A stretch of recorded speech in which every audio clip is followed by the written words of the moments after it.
مولا یا مولا بدل دے دل کی دنیا یا اللہ۔ میرے بھائیو، ہمارا نیا سال اب شروع ہوا ہے، جو ایک شخص عظیم الشان شخص کی شہادت کا پتہ بتاتے ہوئے آتا ہے کہ اس پہلی محرم کو اس شخص نے آنکھیں بند کی تھیں جس کو اللہ کے نبی نے اللہ سے مانگا تھا، یا اللہ مجھے عمر دے دے۔ اللہ کا دین ہے اتنا عظیم الشان دین، اس دین کی بلندی کے لیے اللہ کے نبی نے ہاتھ اٹھائے، اے میرے اللہ عمر بن خطاب کا تجھ سے سوال کرتا ہوں، اللہم اعز الاسلام بعہد العمرین، میرے مولا یہ دو عمر ہیں، ایک عمر بن ہشام ہے جو ابو جہل کہلاتا ہے، ایک عمر بن خطاب ہے، میرے مولا ان دو میں سے ایک دے دے۔ مجھ سے پوچھے کہ ان میں سے تجھے کون سا پسند ہے تو میں کہتا ہوں وبعمر بن الخطاب خاصتاً، میرا انتخاب عمر بن خطاب کا ہے، یا اللہ یہ مجھے دے دے۔ بدھ کو ابو بکر رضی اللہ تعالیٰ عنہ کو مار پڑی حرم میں، اتنا مارا کہ ان کا چہرہ ناک سب برابر ہو گیا، آنکھیں چھپ گئیں گوشت میں سوج کر، سر کے بال اتر گئے۔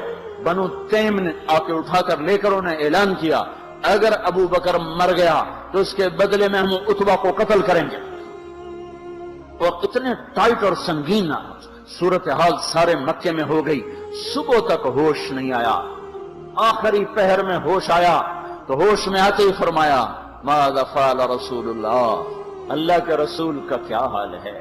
تو خاندان والے ناراض ہو گئے، جس کی خاطر تو اتنا خوار ہوا پھر اسی کا نام لیتا ہے، ہم جا رہے ہیں۔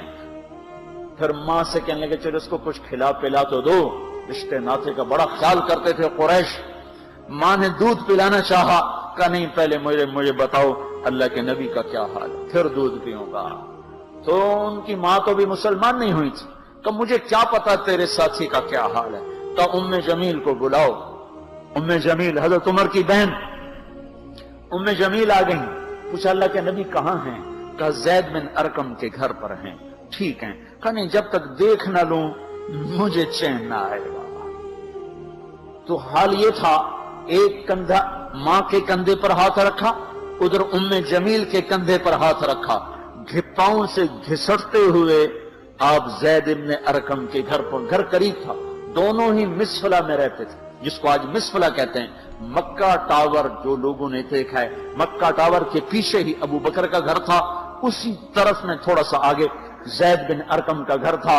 تو گھسٹتے ہوئے پاؤں کے ساتھ جب وہاں پہنچے، آپ کی جب نظر پڑی اللہ کے نبی کی تو گلے لگ کر آپ اتنا روئے کہ آپ کی ہچکیاں بند تھیں، پھوٹ پھوٹ کے روئے۔ موقع غنیمت جانا کہ یا رسول اللہ یہ میری ماں ابھی تک ایمان لئی، اس کے ایمان کی دعا فرما دیں۔ آپ کے ہاتھ اٹھنے تھے کہ ابوبکر کی ماں کا سینہ ایمان سے روشن ہو گیا۔ یہاں پھر آپ نے بے بس ہو کر کہا اے میرے رب ایک عمر مجھے دے دے، یا عمر بن خطاب دے دے، یا عمر بن ہشام دے دے، اور میں عمر بن خطاب مانگتا ہوں۔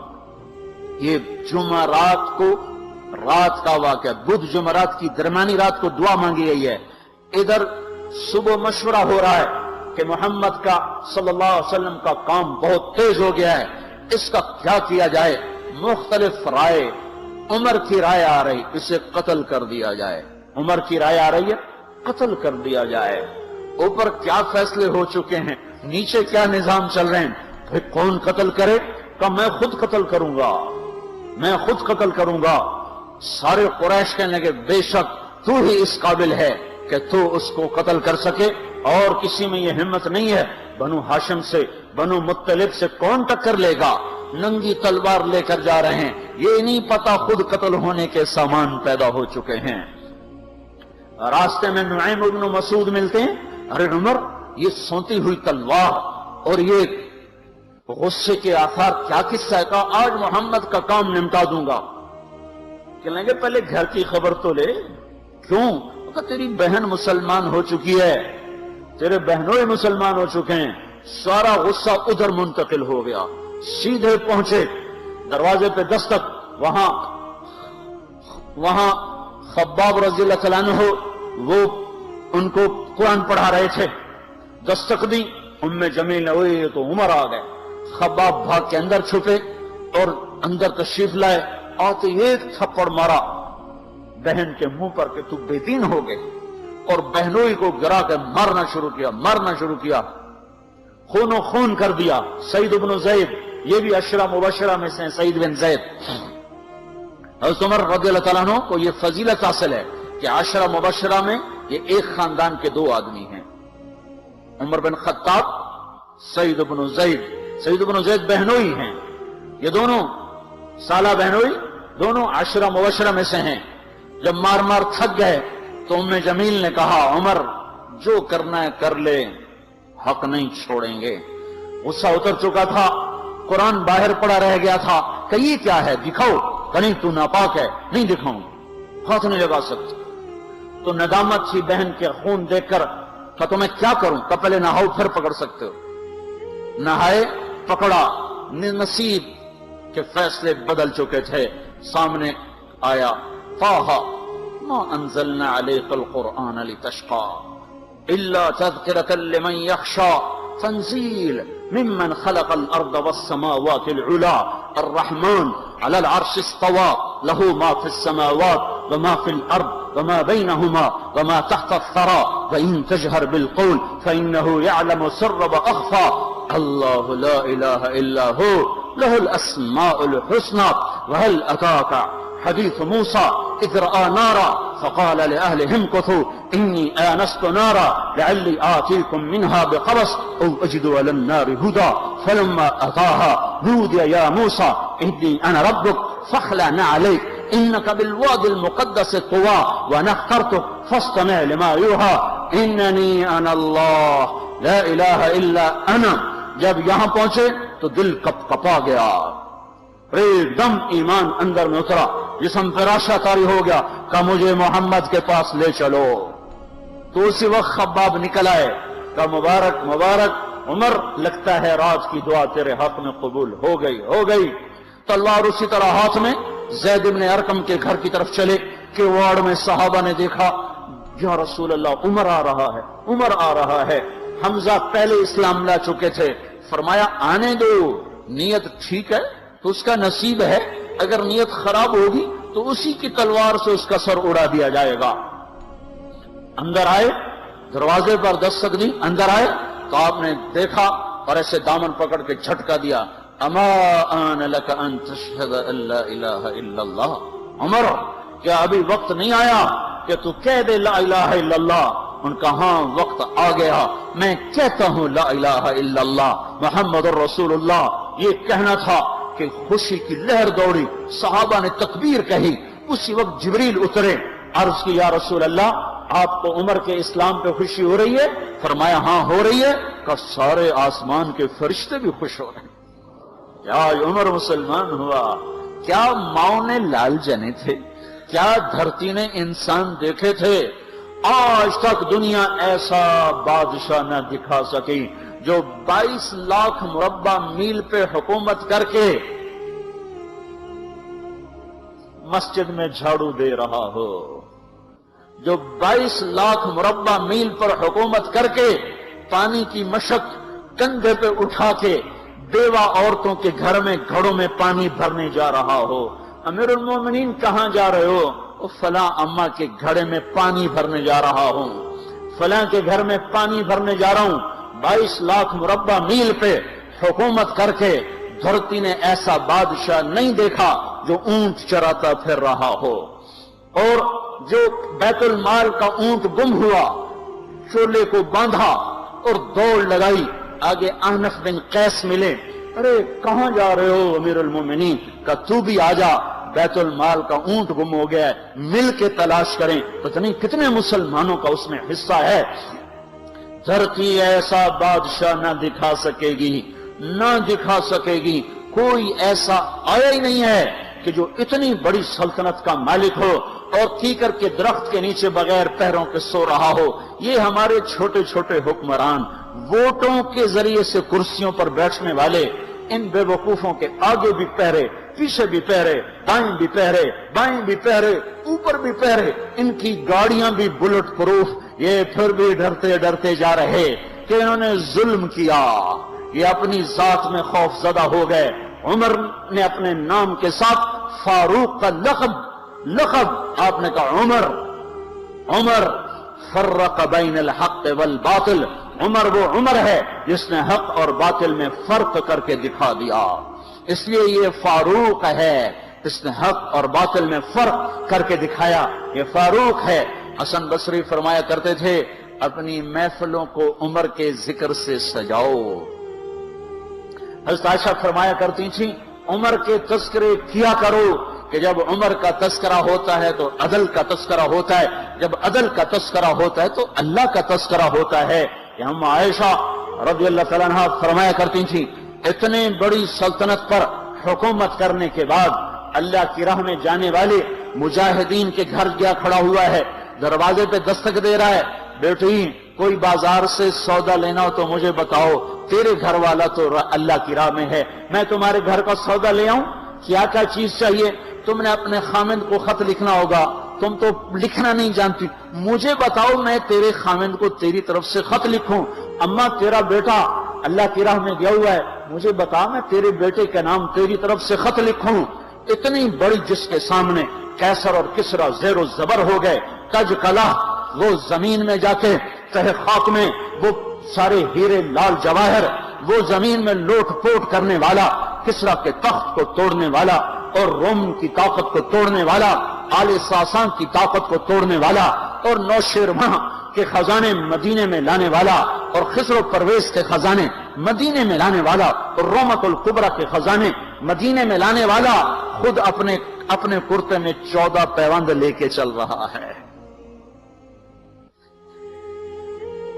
14 پیوند کے ساتھ کرتا ہے، مہینے میں 1 دن گوشت کھاتے تھے،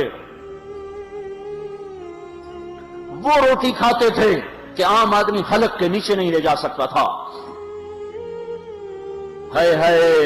سال کی ابتدا اس شخص کی شہادت سے ہوتی ہے جس کو اللہ نے وہ عزت دی۔ آپ نے کہا میرے 2 وزیر آسمان میں، 2 وزیر زمین میں، آسمان پہ جبریل اور میکائیل میرے وزیر ہیں، زمین پر ابو بکر اور عمر میرے وزیر ہیں۔ آپ فرمایا کرتے تھے ابو بکر عمر اگر کسی بات پہ جمع ہو جائیں تو میں ان کے مشورے کے خلاف کبھی نہ کروں گا۔ ابو بکر تیری مثال ابراہیم کی ہے، عمر تیری مثال نوح علیہ السلام کی ہے، ابو بکر تیری مثال عیسیٰ علیہ السلام کی ہے، عمر تیری مثال موسیٰ علیہ السلام کی ہے۔ آپ مسجد میں آئے، آپ کے دائیں طرف ابو بکر تھے، بائیں طرف عمر تھے، آپ اندر آئے اور کہا دیکھو اسی طرح قیامت کے دن ہم اٹھیں گے کہ میرے دائیں طرف ابو بکر ہوگا، میرے بائیں طرف عمر ہوگا اور ہم ہاتھوں میں ہاتھ دیے ہوئے اٹھائے جائیں گے۔ اور ایک حدیث میں آتا ہے اور میرے قدموں سے بلال کو اٹھایا جائے گا جو نکلتے ہی اذان دے گا۔ جس کے اسلام لانے نے اسلام کو اونچا کیا، جس کے اسلام لانے نے باطل کو پست کیا، جن راہوں سے عمر گزر جائے شیطان وہ راہیں چھوڑ دیتا تھا۔ عرفات کا میدان تھا، 1.25 لاکھ مقدس ہستیاں سامنے ہیں۔ میرے نبی نے فرمایا اس وقت میرا اللہ میرے سب صحابہ پہ فخر کر رہا ہے اور عمر بن خطاب پہ خاص طور پہ فخر کر رہا ہے، خاص طور پہ فخر ہو رہا ہے، عمر بن خطاب پہ خاص طور پہ فخر ہو رہا ہے۔ میرے بعد کوئی نبی ہوتا عمر ہوتا۔ عمر میں نے رات جنت میں محل دیکھا، 1 اینٹ موتی کی، 1 یاقوت کی، 1 زمرد کی۔ میں نے پوچھا یہ کس کا ہے؟ کہا گیا 1 قریشی کا ہے۔ میں نے کہا میں قریشی ہوں، اتنا خوبصورت محل ہے، میرا ہی ہوگا۔ جب جانے لگا تو فرشتے نے کہا یہ آپ کے غلام عمر بن خطاب کا ہے۔ وہ کیا مبارک لوگ ہیں کہ جنہیں نبی کے گھر میں قبر نصیب ہو، ایک طرف ایک ساتھی، ایک طرف دوسرا ساتھی، جن کو نبی کے 2 پہلوؤں میں جگہ ملی ہو۔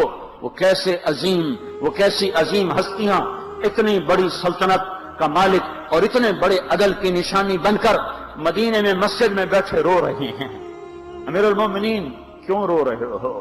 کہا کہا دجلہ کے کنارے کتا بھی پیاسا مر گیا تو پوچھ تو عمر کی ہوگی، فرات کے کنارے کتا بھی پیاسا مر گیا تو پوچھ تو عمر کی ہوگی۔ راتوں کو پہرے دیے جا رہے ہیں، راتوں کو خبرگیری کی جا رہی ہے، مدینے کے باہر ایک خیمہ ملتا ہے، چند بچے ملتے ہیں جو رو رہے ہیں، ایک عورت ہانڈی چڑھا کے دوئی پھیر رہی ہے، پوچھتے ہیں بہن یہ بچے کیوں رو رہے ہیں؟ کہ یہ بھوک سے رو رہے ہیں۔ ہانڈی میں کیا ہے؟ پانی، کچھ بھی نہیں۔ کیوں چڑھایا ہوا ہے؟ بہلانے کے لیے، سو جائیں گے روتے روتے، میرا اور عمر کا اللہ کے ہاں فیصلہ ہوگا۔ تو عمر کی ہچکیاں بن گئی کہ عمر کو بہن تیرے حال کی کیا خبر؟ کہ پھر ہمارا بادشاہ کیوں بنا ہے؟ اگر ہمارے حال کی خبر نہیں لیتا تو ہمارا خلیفہ کیوں بنا ہے؟ پر لگ گئے، بیت المال سے سامان نکالا، بوری بھری، سر پہ اٹھائی، کمر پہ اٹھائی۔ غلام اسلم نے کہا میں اٹھاؤں؟ کہ قیامت کے دن بھی میرا وزن تو اٹھائے گا۔ اسی طرح بھاگے ہوئے آئے، پنیر نکالا، آٹا نکالا، گھی نکالا، شہد نکالا، ڈال کے ہانڈی میں نیچے آگ، خود دھواں، گیلی لکڑیوں میں پھونکے مار مار مار آگ جلائی، حلوہ تیار کیا، پھر پلیٹوں میں ڈال ڈال کے بچوں کو کھلایا۔ وہ عورت کہنے لگی کاش عمر کی بجائے تو خلیفہ ہوتا۔ تو یہ نہیں کہا کہ میں ہی عمر ہوں، میں ہی عمر ہوں۔ فرمایا جب کل تو امیر المومنین سے ملے گی تو مجھے بھی وہیں دیکھ لے گی، مجھے بھی وہیں پا لے گی۔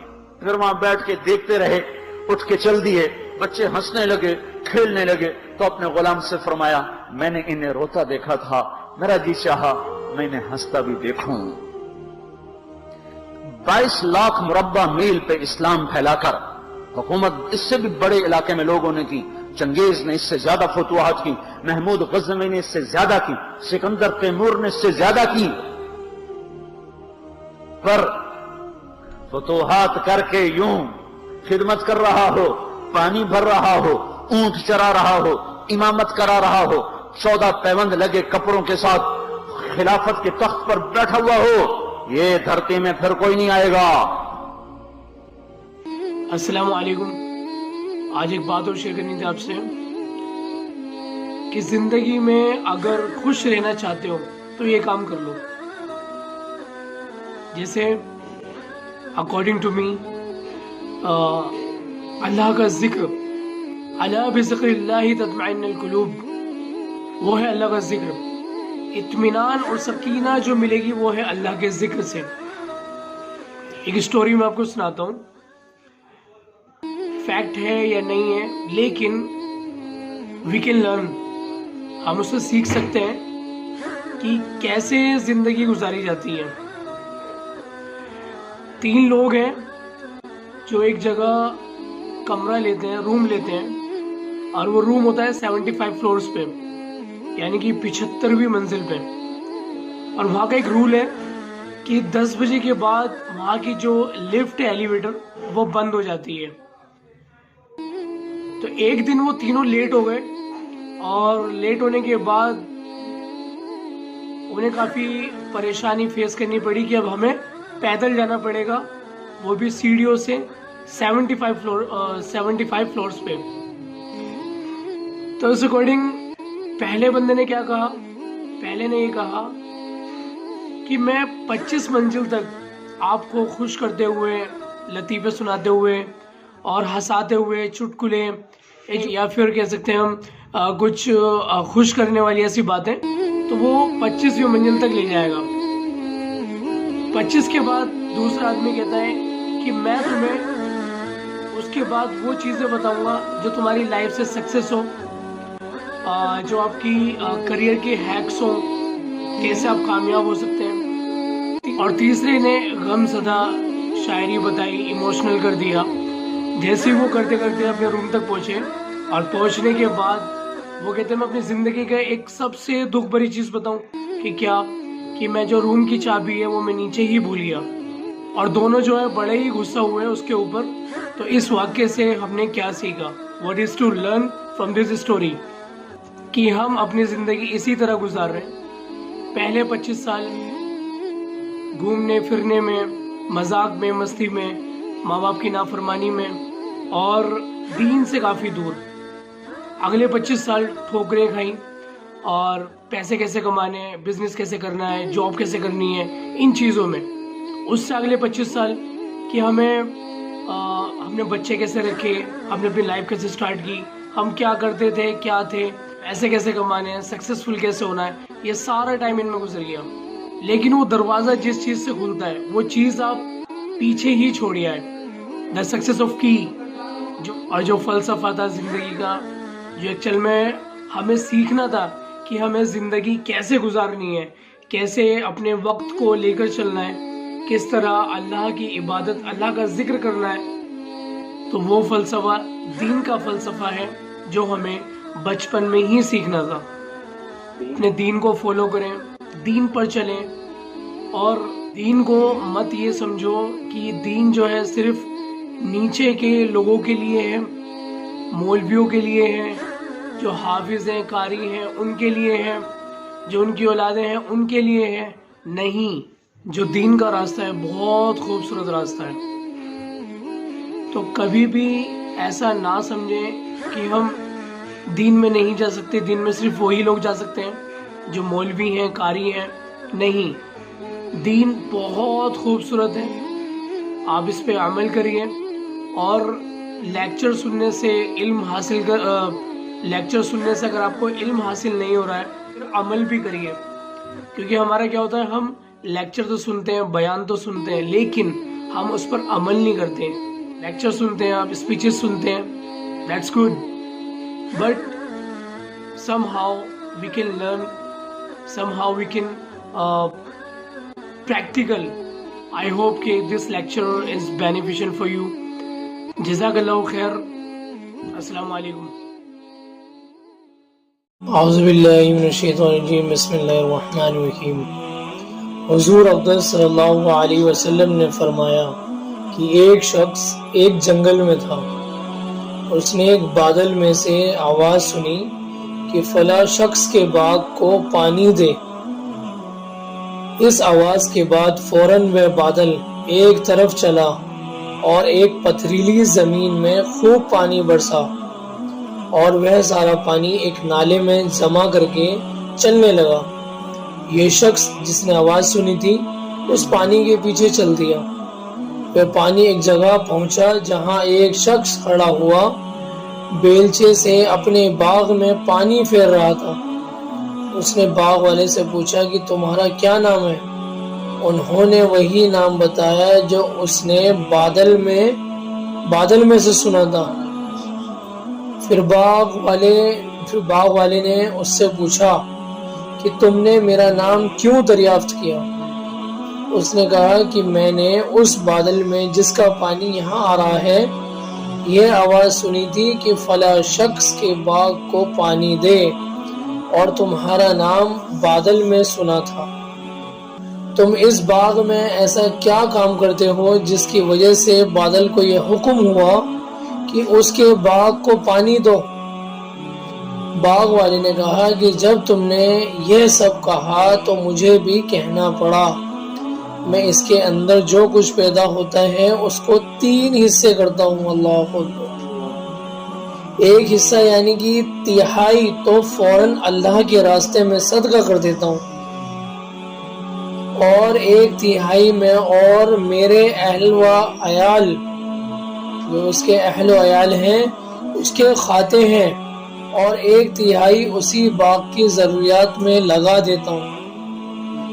یعنی کہ 3 حصے کرتا ہے, جس میں سے ایک سب سے پہلے اللہ کے راستے میں خرچ کرتا ہے, دوسرا اپنے اہل و عیال بیوی بچوں کے لیے, اور تیسرا جو اس باغ میں ضروریاتیں چیز لگتی ہیں اس کے لیے. فائدہ یہ ہے کس قدر برکت ہے اللہ کے نام پر صرف 1/3 آمدنی خرچ کرنے کی. پردہ غیب سے ان کے باغ کی پرورش کے سامان ہوتے ہیں. اور کھلی مثال یہ ہے اس مضمون کی جو پہلی حدیث میں گزرا کہ صدقہ کرنے سے مال کم نہیں ہوتا, کہ باغ کی 1/3 پیداوار صدقہ کی تھی اور تمام باغ کے دوبارہ پھل لانے کا انتظامات ہو رہے ہیں.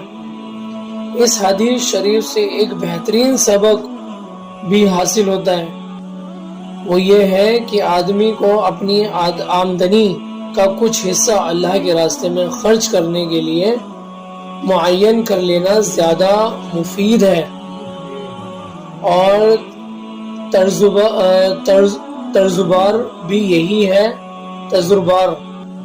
تجربار بھی یہی ہے کہ اگر آدمی یہ طے کر لے کہ اتنی مقدار اللہ کے راستے میں خرچ کرنی ہے تو پھر خیر مصارف اور خرچ کرنے کے مواقع بہت ملتے رہتے ہیں، اور اگر خیال کرے کہ جب کوئی کار خیر ہوگا اس وقت دیکھا جائے گا تو اول تو کوئی کار خیر ایسی حالت میں بہت کم سمجھ میں آتے ہیں، اور ہر موقع پر نفس اور شیطان یہی خیال دل میں ڈالتے ہیں کہ یہ کوئی ضروری خرچ تو ہے، اور اگر کوئی بہت ہی اہم کام ایسا بھی ہو جس میں خرچ کرنا